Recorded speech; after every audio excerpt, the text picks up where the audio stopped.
होली भारत का एक प्रमुख हिंदू त्योहार जिसे हम रंगों का त्योहार भी कहते हैं। इस त्योहार के पीछे एक बेहद प्रसिद्ध कथा है।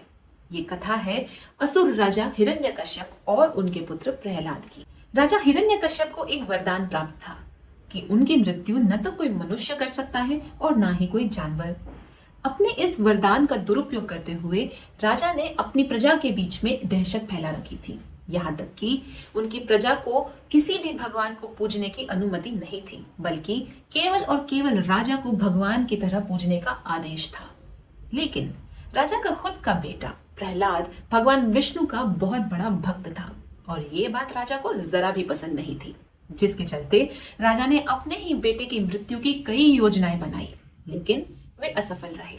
लेकिन हार न मानकर उन्होंने एक बार फिर अपने पुत्र की मृत्यु की योजना बनाई, लेकिन इस बार अपनी बहन होलिका के साथ मिलकर।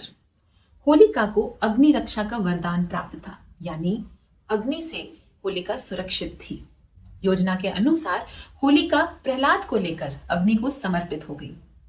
उन्होंने सोचा कि होलिका जिसे वरदान प्राप्त है वो सुरक्षित रह जाएगी और प्रहलाद की अग्नि से मृत्यु हो जाएगी। लेकिन भगवान विष्णु की कृपा से प्रहलाद सुरक्षित रहे और होलिका की मृत्यु हो गई।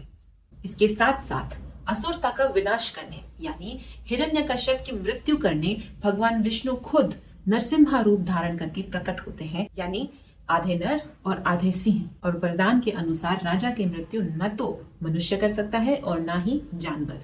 तो नरसिम्हा रूप न तो मनुष्य है न जानवर है, दोनों का रूप है। और इस तरह भगवान विष्णु ने नरसिम्हा अवतार धारण करके राजा हिरण्यकश्यप की मृत्यु कर दी और असुरता का विनाश कर दिया।